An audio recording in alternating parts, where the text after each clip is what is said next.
guys, welcome back to my channel. Today will be the fourth installation of my pregnancy series and it's Labor Day.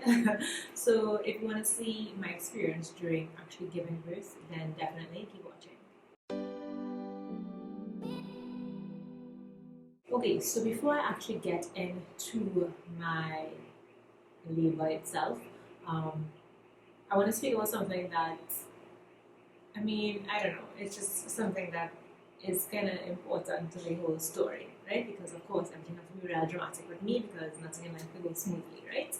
So I am, and I've mentioned it before, I'm a very anxious kind of person. I tend to worry a lot and I think of the worst things first before I actually acknowledge that good things could happen the majority of the time. And part of me being that anxious person, I tend to have a lot of superstitions.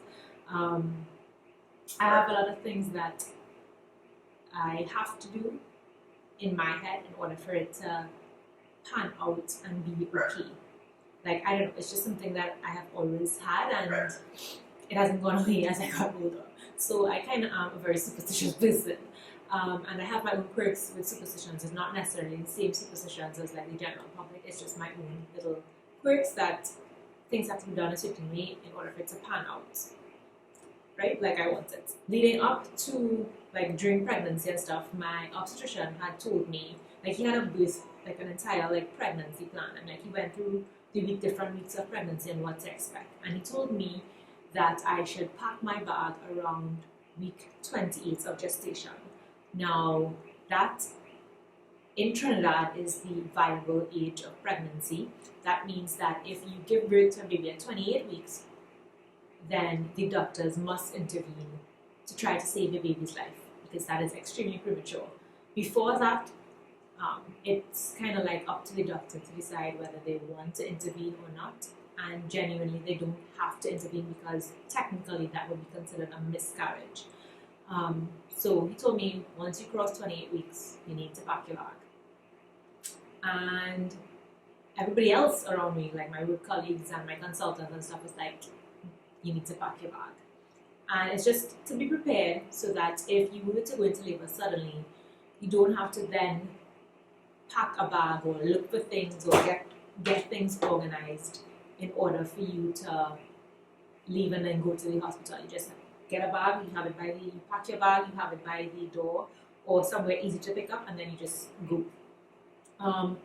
But I was very adamant that I did not want to pack the bag because in my head, if I packed that bag, the baby would come. I don't know why I had this obsession with it. I was no, I'm not packing that bag until I'm sure I'm able and ready. And everybody's you are so crazy, please stop it, just pack your bag. And I'm no. She knows that if the bag is ready, she's gonna come. And I'm not ready for that. And everybody's you are very crazy. And I got into my third trimester and almost daily somebody would ask me, you pack your bag yet? And I'm I'm not packing that bag until I am ready to pack that bag, because if I pack that bag, my baby's gonna come. And then on the day of my actual labor, I got up early. Now I had packed the bag in a sense. So before that, I had just put one or two items in the bag. I put baby clothes because I wanted it washed before, because obviously I don't want the baby to wear clothes that wasn't washed. So I had clothes in the bag, and that was basically it. But I hadn't put toiletries that she would need or toiletries that I would need or anything at all. And I was just okay, so today seems like a good day. I'll go to Pennywise and I'll get Pampers. And Pampers was the last thing to go into the bag because I had gotten one or two things and just put in the bag, right? And I was okay, that morning I got up and I was okay, Pampers is the last thing and I need to get. And I kind of fed up everybody asking me, if you pack your bag, you pack your bag. And you're now 38 weeks pregnant and really and truly you should pack your bag. And then my friend, one of my really good friends and work colleagues, came to drop off a gift for me. And she asked me, she was Leah, you pack your bag yet? I know you're real stubborn, I know you pack your bag. And I'm to be fair, Trish, I get up this morning and I went to buy Pampers, so that's the last thing to go in the bag, and I put it in the bag, so technically, yes, the bag packed. You're happy now, the bag packed. And she's you see, and the baby ain't come. Oh my gosh. And I'm yeah, but Trisha, it's half the day still to be, to happen. She can come anytime. So, she come today, and she's I hope you're going to labor today. And I'm please don't wish that on me. Anyway, I spoke to her this morning when I got the Pampers. She's not coming today. And Trisha was like, yeah, whatever. You are so crazy. At least your backpack, if anything. So I was like, okay, cool, whatever. Of course, on that day that I put Pampers, which was the last thing to go into the bag, and I put it in the bag, was the same day that I went into labor. Because why? I'm a superstitious person and I have adamant beliefs, and they always run true when I believe something so heavily, and it happens. Like, there's never been a time in my life where I was superstitious about something and it did not happen if like a certain event didn't occur. Like, it always happens to me. It just always happens to me. And this is for me to tell everybody out there who's insisting that I pack the bag, you're all of the reason that I went into labor on that specific day, because I got all the things I needed and I put it in the bag and I zipped the bag and it was packed, and then I went into labor. So yeah, that's just me like giving a little insight into how I actually ended up in labor to begin with. As crazy as it may sound. So, labor day.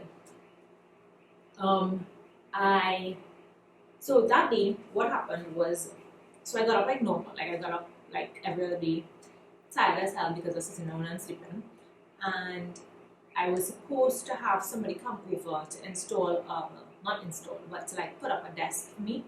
I've always wanted a large makeup desk to hold all my makeup and stuff, and I couldn't find anything here in Trinidad that would be the size that I wanted and like to fit everything that I wanted it to fit. So I'd actually contacted somebody locally, and he built the desk, the dimensions that I wanted, and it was really big, and it was so big that it couldn't like pass through any of the doors, so that he had to like connect it in a sense here in my house. So he was supposed to come that day, and he came and he was like setting up the desk and everything, and he was working, and my husband was at his business place, and I was just home, like just in general doing like, I didn't have anything to do that day, so I was just waiting around for him to finish the desk, because it was something I was really excited about, and I was like, oh my god, I can't wait to like pack away my desk and put all my makeup in the correct place, and I was just really excited about it. And during the day, I kept having like more Braxton Hicks, or at least what I thought were Braxton Hicks, because you know I'm crazy, more Braxton Hicks than I was accustomed to having. So if you remember from my last video, I was saying that I normally have Braxton Hicks like 4 to 5 times in the day. And the day that I went into labor, I kept having Braxton Hicks like 5-6 times every half an hour. And I was like, this is really strange, but it's not painful. And one of the things that was different about this Braxton Hicks contractions was that if I did anything, like if I sat down, like you know, sometimes you just like you take a seat and you're like, you kind of drop into the seat. If I did that, it would trigger a contraction. Or if I like brushed up against my belly, I would trigger a contraction. Or if I bent down and got up suddenly, trigger a contraction, which is something that never happened to me before. And at that point in time, I was like still not thinking that I was going into labor, or I was in labor at that point in time. I wasn't even thinking about that, because it literally was just like contractions without pain. And I messaged my mom and I was like, Mom, you ever triggered a Braxton Hicks before? Like when you were pregnant? And she was like, no, normally they say if it is you didn't drink enough water, or you're extremely tired, sometimes you can get more of them, but I've never actually triggered it. So I explained to her what was happening, and then she was like, that's kind of strange, maybe take a little rest. And I was like, okay, fine. Waiting for the guys to finish the desk, and I was just lying down on the couch, and it was happening like frequently. I was getting these contractions, and I was like, okay, I don't know, maybe I'm just really tired, I wasn't sleeping properly, or maybe I didn't drink enough water the day before, maybe that's why. So, right. The guys left, and I started like packing away my makeup, and I just kept having, because I had to bend down and like put things like twist and stuff, and I kept having these contractions, and I'm like, something is weird about this. But again, it still did not trigger in my brain apparently that, hey, you might be going into labor. Because it was just not painful, like it just wasn't even on my mind. I was just like adamant about the fact that I wanted to get 40 weeks. Side note, I'm going to do a little side note here. The reason I was so adamant about wanting to get 40 weeks was because, so my baby was due on the 7th of June. And even before we found out the due date, we had kind of agreed that her name would be Seven. It's a very unconventional name, I know, whatever, right? So I wanted her name to be Seven, and then when we found out her due date was going to be on the 7th of June, I was like, oh my god, that like is a sign. Like if she gets to be 7 on the 7th, would be very, very excited. So I kind of really wanted to get to the 7th of June. And that's also why I didn't want to pack my bag, because I was like, no, I need to get to the 7th of June, whatever. So yeah, it still wasn't in my head thinking I'm schooling into labor. Just packing away my stuff, and then just kept happening. Like 6 o'clock, the contractions started to get a little bit more intense. And not painful yet, but the sensation of that contraction felt more forceful than I was accustomed to. And then at 7 p.m., I remember distinctly looking at the clock on my phone at 7 p.m. I got a really bad pain, like a bad pain. And this might be TMI, but I ended up having to use the washroom. And then after that, I started having contractions with pain. I hadn't passed my show, which is the mucus plug, and my water bag didn't burst. So in my head, nah, I'm not in labor. I can't be in labor because everybody's talking about your water bag bursting and your show passing. And you would think that me being a doctor and being aware of the fact that you can't be in labor with all those things happening would click, but it didn't click to me. So I was just like, no, I'm not in labor. I probably just overexerted myself today because I really did overdo it that day. With putting away my room and stuff. And maybe I'm just really tired and I should take it easy. And then my husband came home around 8 o'clock and he sees me lying on the couch and I'm in tears because I'm like, what the hell is this belly pain? It's real hurting. And he's like, you call anybody? Why I didn't call man? Tell me to come over here. Because I was like, and I'm like, it's nothing. It's just me being in pain. I think I overdo it with the desk. I don't know. And he was like, what is pain feeling like? And I'm like, it's like just a real bad belly pain. That's what I kept telling him. It's a real bad belly pain. I don't know, just leave my own. I want to just lie down in the dark. And he's like, that's not normal. Call the doctor. And I'm like, I don't need to call him. It's already 8 o'clock. It's late. And I tried to call this man from the reset. And he's like, what? That is the point of having an obstetrician. Just call him. And he's like, you speak to your mom at all? And I'm like, yeah, I mentioned it to her earlier.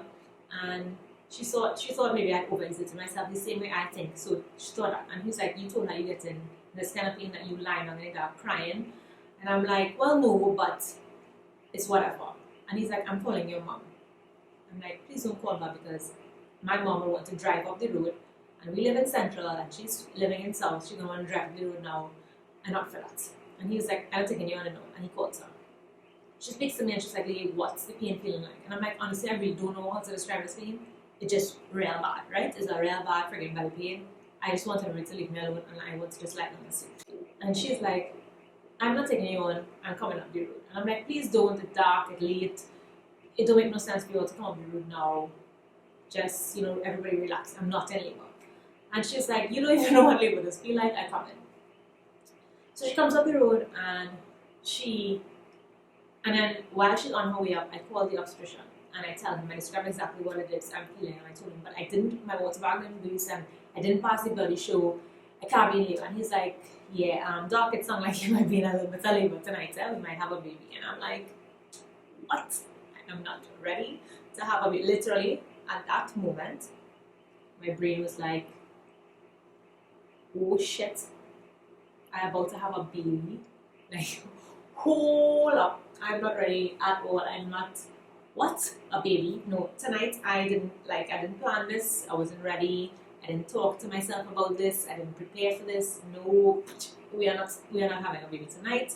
It's not the 7th. It's the 26th. You'll be tripping. I'm not in labor. And he's like, just relax yourself.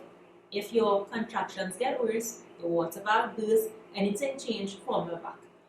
If it is baby not moving well, go to the hospital. And I'm like, Doc, I'm not in labor. And he's like, yes, just relax, do what I say. So over the course of the next couple hours or so, the belly pain intensifies. And it's like, at that point, I was still able to talk through it and move through it. It was bad. And at that point, it wasn't really feeling like a contraction. I was getting the stiffening of the belly. But it was more just like a real bad like gripe. I don't know how else to describe it. At that point, like it just feel like you eat something bad and you have this belly pain, and you just have contractions associated with it. And at that point, I was still like triggering it. So if my mom would rub my back, I would get a contraction. Or if I would like again stand up suddenly, I would get a contraction. So at that point, I was just sitting in one spot, and I was still able to like speak through it and stuff.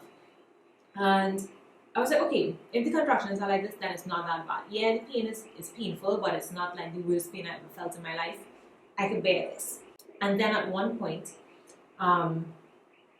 I wasn't feeling the movements that I was accustomed feeling. So from my last video, you would know that I said my baby moved constantly. Like there was no time of the day that I would not be feeling movements.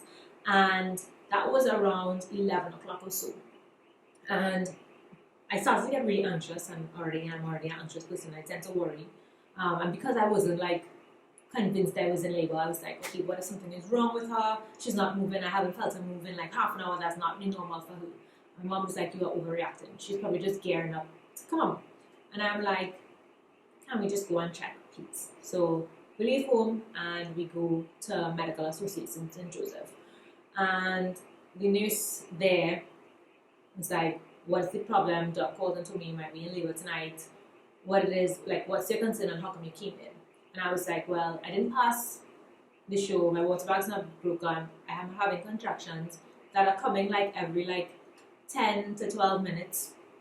It's not very bad, but I'm not feeling baby moving as normal as she does. So she put me up on the CTG and she's like, well, baby's heartbeat is really good. Just stay there for a while. And she gave me a little clicker thing to just click whenever you feel baby move. Granted, by the time I was finished with the CTG, she left me on it for about an hour or so. And she was like, okay, your baby moves 3 times.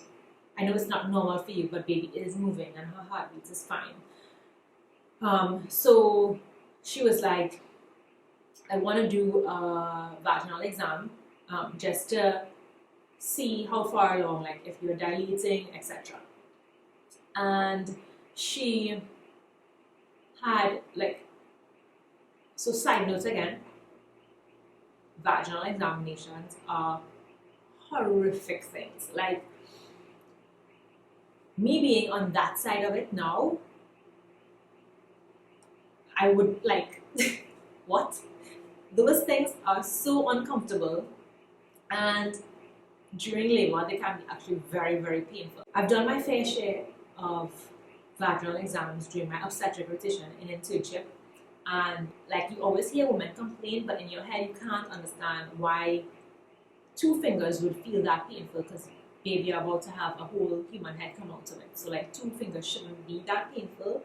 So like you can't grasp it, you try to be gentle, but you still in your head can't grasp it. Let me tell you, 2 fingers feel like you put a whole freaking mattress inside. So she checks me out, she's like, you only really want 2 centimeters dilated. Your cervix is soft, but it's still real far back. So again, side notes, I'm sorry for all these side notes, but your cervix is supposed to dilate to 10 centimeters when you're in actual labor. You're not supposed to feel the lip of the cervix at all, so it's supposed to be completely, the term we use is effaced.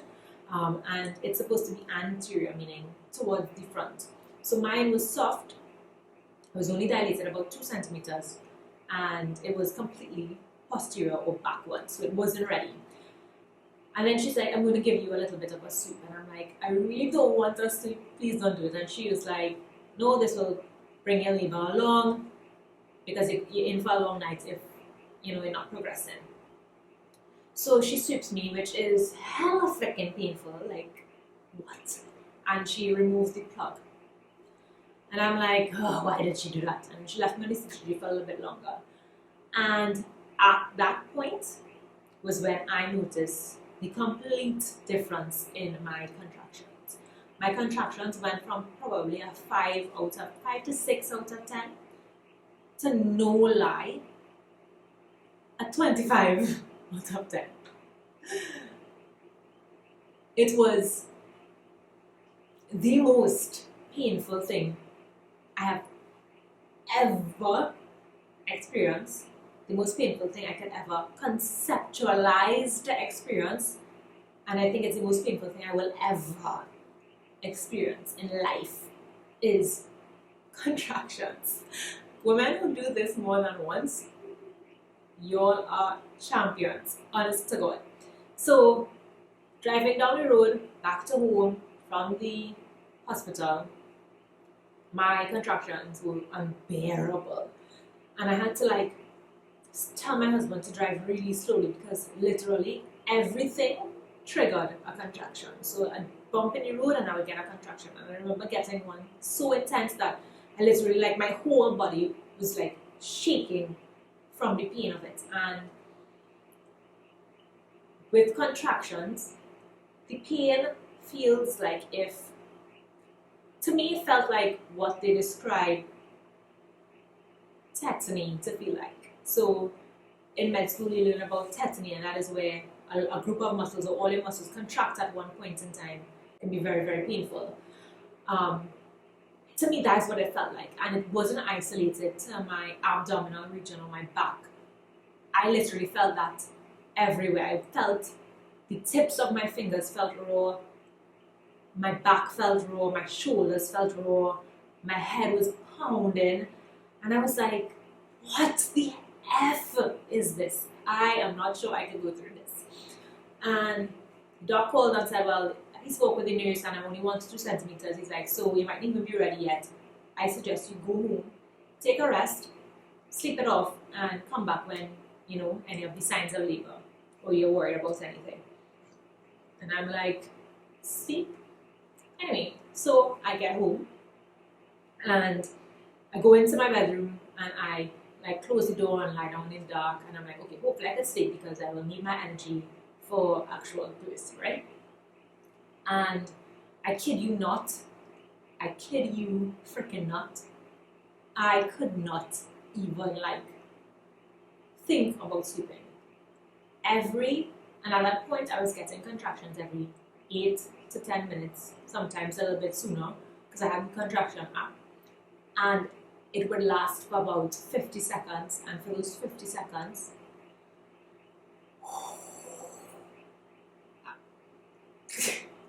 like just thinking about it, my pores raised having to think about that. Like, it was so bad, and I didn't want anybody to like touch me or rub me or anything. I don't know how people say they like people to rub their back during contractions. No, I don't want anybody touching me. Like, I was just literally feeling like, what the is this? This is the worst pain I ever feel in my life. Like, I couldn't even like, nothing was helping. Not squeezing anybody's hand, not moaning, not anything. I would just like crunch up in a tiny ball and be like, I can't wait for this 50 seconds to be over. And then I would relax, and then it would build up again, and it was every single time felt as though your entire muscle group throughout your entire body was just contracting at once and really, really sharply. I was crying constantly, so needless to say, I got zero rest. And then at about around 3 o'clock, my contractions got closer together. So they were about 5 minutes and they were lasting about a minute. So I was like, okay, I think, let's just go. And then I started getting like a pressure feeling. So I was like, let's just go to the hospital. I don't want to like have any problems where like I have to like rush excessively. So I get there and the nurse is like, okay, let me do another vaginal exam. And she does one and it triggers the worst contraction I had felt up to that point. And I'm like, please take your hand out. And she's like, I can't. And I'm like, if you don't want to lose your hand, take your hand out. And she's like, no, I need to feel, I need to check. And I'm like, what is wrong with this lady? Why she just won't take her hand out? Because I cannot stand it. Like, it is the worst pain ever. Please just stop touching me. Please just stop touching me. And she's like, babes, you only about 2 centimeters, you're nowhere near. And that means the contraction is going to get a little bit worse. And I'm like, worse how? We're already on 25 out of 10. We already crossed the scale. What do you mean worse? And she was like, you're not anywhere near actual birth. So just lie down here on the CTG. I'm going to call the doctor. And then doc called me and was like, do you want me to come in? And I'm like, yes, please, I want you to come in and check yourself because I feel like this 2 centimeters thing is not real. Like, she didn't check out properly. I can't be only 2 centimeters. She's like, okay, I'm on my way. So I called my friend Trisha and I was like, Trish, I hate you. This is your fault because you wished this on me. I am in labor, right?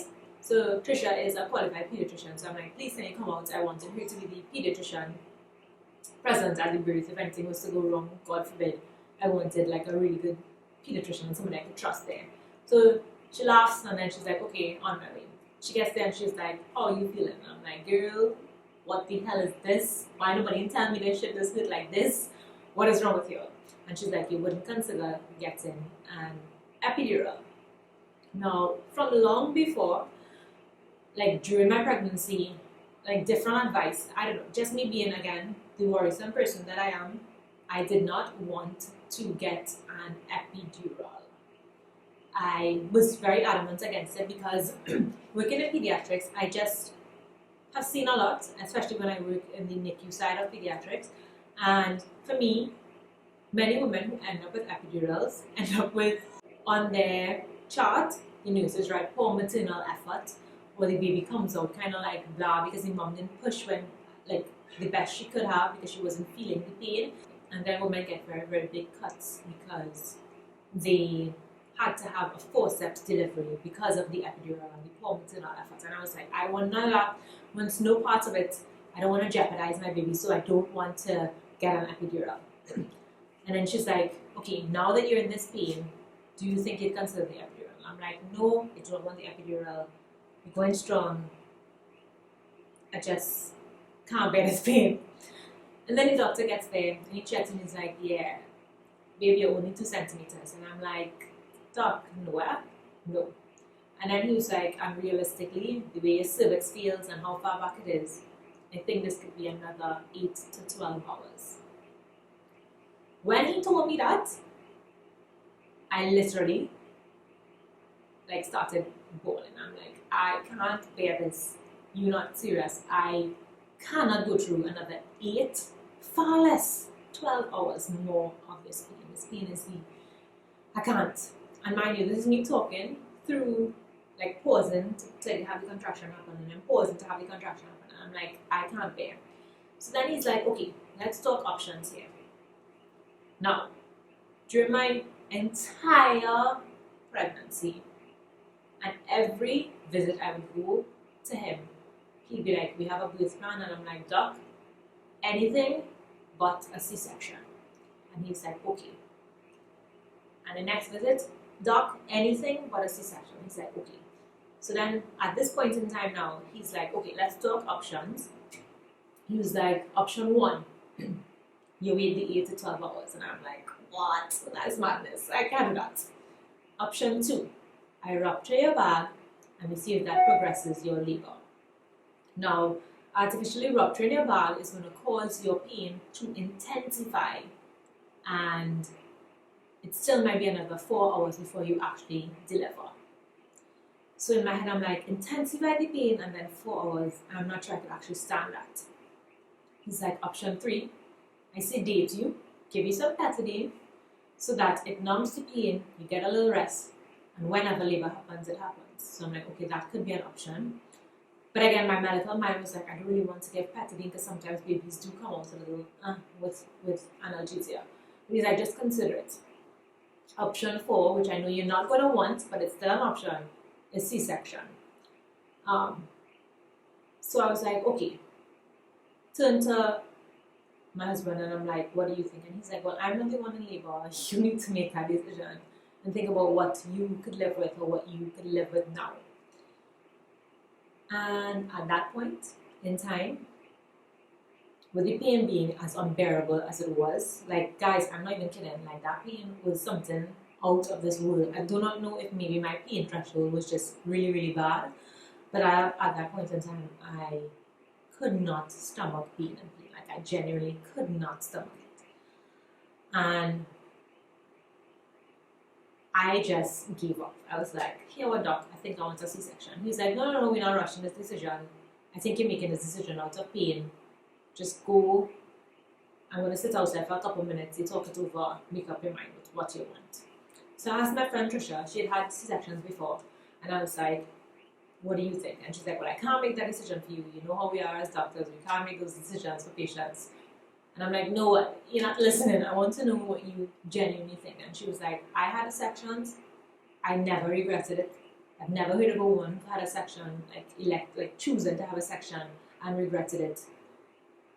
I would say, for me, I would have chosen a section. So I'm like, okay, cool. And then my husband is like, remember, you did not want a section.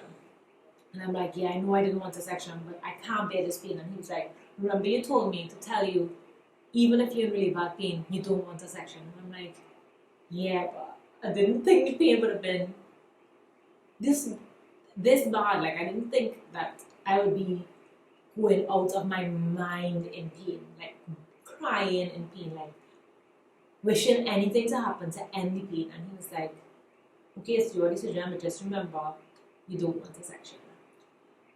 And I'm like, am I okay with living with the scar? Because that was my thing. I didn't want a C-section because I really, for superficial reasons, did not want a scar. I really did not like the way my body was looking. And then to add something else to it, I was like, no, I don't want a C-section. And then also in my head, me choosing a C-section at that point in time was kind of like a couple, because so many women go through labor and they have no issue with it whatsoever, and they make it, and then they have more than one labors. And here I am, unable to just go through what so many women around the world go through naturally. So I was kind of like back and forth about it. And then when the doctor returned, I was like, Doc, hear this now. I genuinely can't. I genuinely can't do this painting. I want a C-section. He's like, you sure? I'm like, yeah, I can't make any pain. So he's like, okay, I'll go through all the risks of the procedure and I need you to sign. I didn't even listen to anything he said. I mean, I knew the risks beforehand. I've heard them tell patients, I've had to tell patients myself, so I signed and I was like, okay, cool. And honestly, it is the best decision I made. I actually genuinely don't regret choosing to have a section because I knew that I was not able. So I signed for the section and off to surgery. Now, I was genuinely at that point not focused on having to do the section, but when they actually carried me to the theatre, I was like, oh my god, I can't believe I'm actually going to go through this. I never wanted to have an operation, and here I am, like literally, one, about to be a mummy, and two, having an operation, which is like out of the world for me. And again, because I have been in so many C-sections and have been on the doctor side of it, being on the patient side of it, you tend to overthink a lot of things. And it was just very weird having to be the patient that they have to like do the spinal on. So my little 2 cents about spinal, for those of you who might be wondering what it feels like, every spinal anesthetic done that I've seen in the hospital, many women complain that they can't do the back out thing that the anesthetic doctor wants them to do. I actually didn't find that part very difficult. I just kind of like followed the instructions, and he said just pull your pelvis in and hunch your back, and to me it wasn't so bad. And I actually thought the spinal needle would have hurt a lot more than it actually did. The first little pinch that you feel from them giving you the local anesthetic did kind of burn and pinch a little bit, but it wasn't that bad, and you didn't feel the spinal needle at all. What amazed me was how quickly experiencing something and seeing something done is two totally different experiences. So having seen it so many times, it's like second nature to me, but having experienced it, it's very amazing because I didn't expect spinal to work that quickly. So literally he injected me with the spinal and he's like, okay, turn on your back. And that, just me turning on my back, I instantly started to like feel having the numbing sensation in my legs, to the point where it was kind of like almost a little bit difficult for me to scoot from the gurney onto the actual operating table and lie on my back. I didn't expect it to work so like it was like nothing, and then you suddenly have no feeling. And then they drape you, which kind of, I had to keep reminding myself to not become claustrophobic and anxious because I could send myself into a panic attack. And again, me being a doctor and being aware of my own heart rates and exactly what the doctor was doing, I don't know, I just had to keep reminding myself, please don't become anxious, please don't become anxious, please don't become anxious. because I was like on the brink of being like in a panic. And then when he actually started cutting, obviously you don't feel pain, you feel touch, so it's a weird sensation, so that you're aware of people like doing things to your body, but you don't feel pain, ability to move that part of your body, which could be very like, it makes you feel so vulnerable that it could send you into a panic attack very, very easily. Because it's like you have no control and like people can do things to you, and so I had to keep reminding myself, please don't become panicked, please don't become panicked. And then when they started to like use the cautery tool, which is like the electric tool to like stop bleeders and like cut through certain layers of tissue and stuff, and your muscles would jump, is also a very unnerving feeling, because again, it's your muscles doing something without you directing them to do. So you would actually feel the like spasm of the abdominal muscles as they cut through the tissue with the electric cautery. And then when they actually like cut the water bag, I was aware of that because I heard the suction and I was like, oh my god, my baby's about to be like born. And it's a very surreal feeling. Like when she came out and her first cry, I remember feeling so overwhelmed, like you get a rush of emotions and you start to feel so overwhelmed. And at that point I started to like cry. I was like crying, and then my heart rate started to go up, and the anesthetic doctor was like, you need to calm down because like you're sending yourself into a panic. And I'm like, I can't calm myself down. So he had to give me something to like calm me down a little bit, because I just like felt this rush of emotions.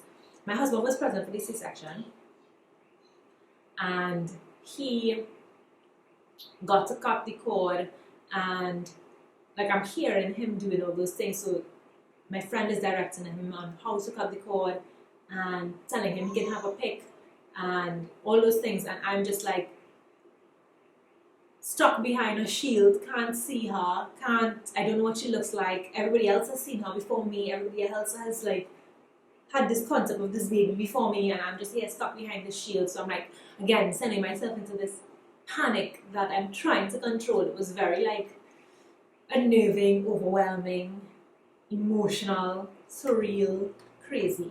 And then they bring her over and I'm like, oh my god, like it is literally, I know it wasn't an exaggeration, but still, again, experiencing something and hearing about something is two totally different things.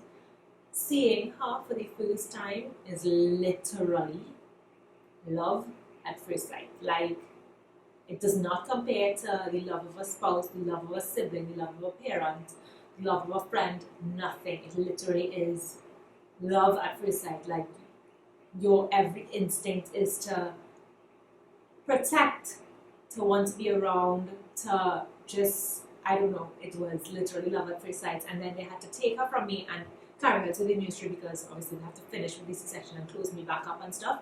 And I remember feeling like this like visceral urge to be like, please don't remove her from my sight, please don't.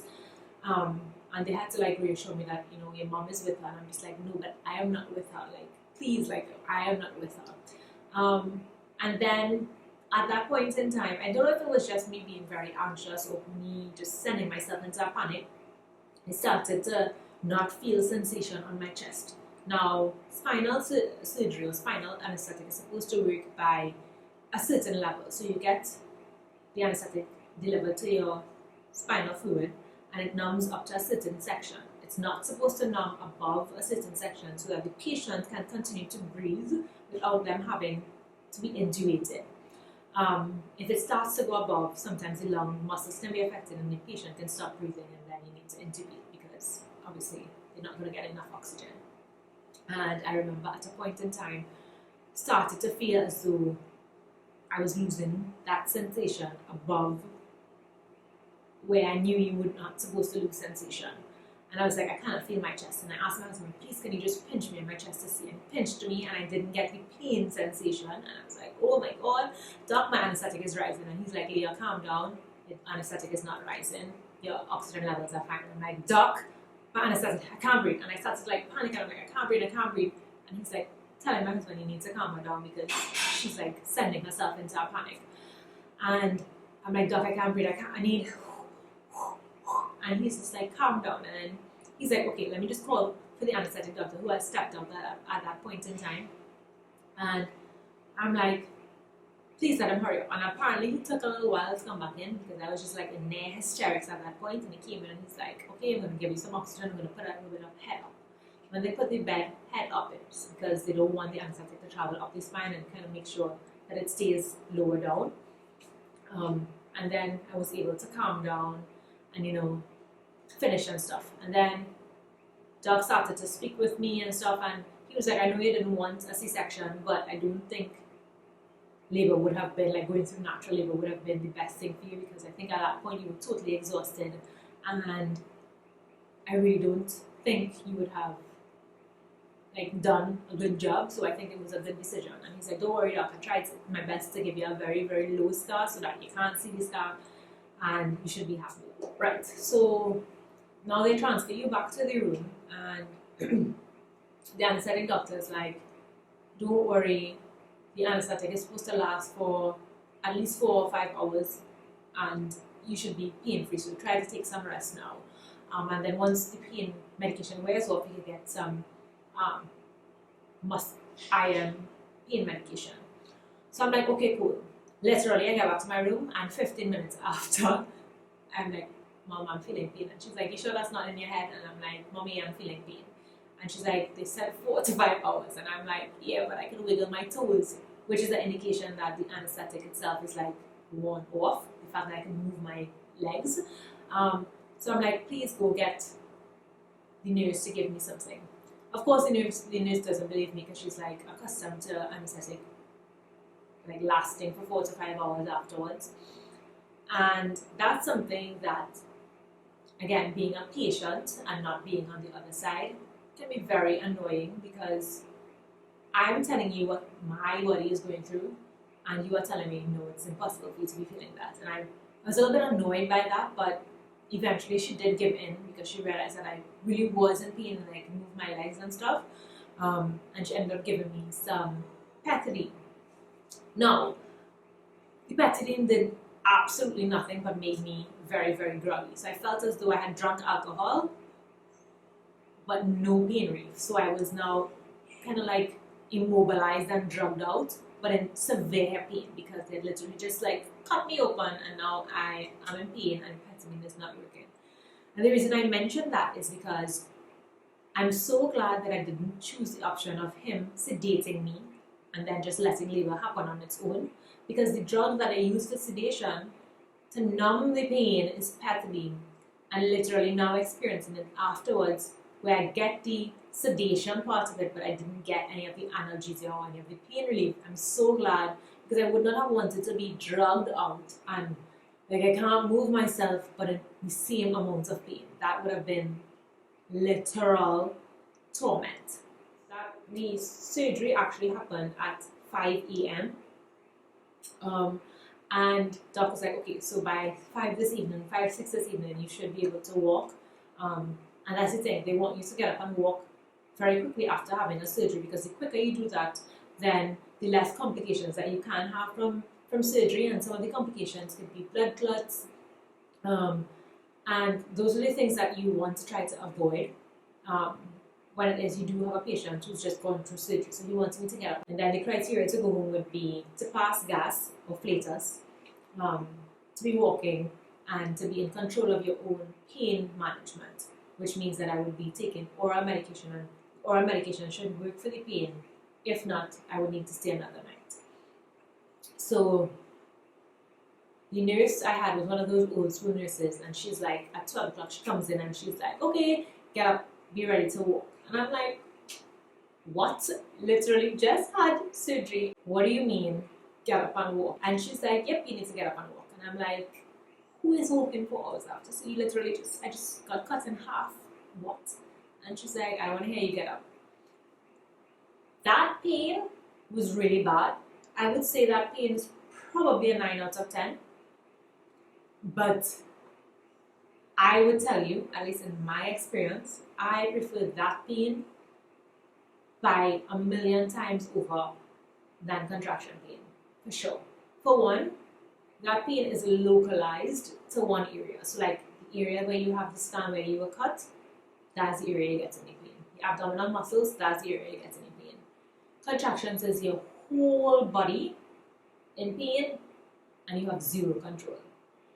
I will admit that the first time having to get up and walk is extremely hard, but it wasn't not doable. So I got up, I walked to the washroom, I passed urine, and then she's like, okay, I'm gonna help you bathe. And I'm like, okay, I don't know if I'm able to do all of that, but okay, sure, I'll try. And you know, I was pretty much okay with that. And I still say, yeah, I prefer, thank God I went ahead and did the C-section over enduring 12 hours more of contractions. And I knew I couldn't make it. I'd probably be too tired to push and then jeopardize the life of my baby. I knew what I was capable of. And women who go through labor, normal, without any analgesia, without any epidural, who do it and are fine, I say hats off to you. I have newfound respect for you guys. I mean, I always had respect for women who go through that kind of pain. I can see the pain is unbearable, and I've witnessed a lot of births, so I know the pain is bad, but I have a newfound respect for women. Like, what your body can endure was intense. So, by far, of course, the best thing about having gone through labor was when they finally brought me my baby and I could get to hold her. Granted, I had to lie on my back flat for a couple hours after.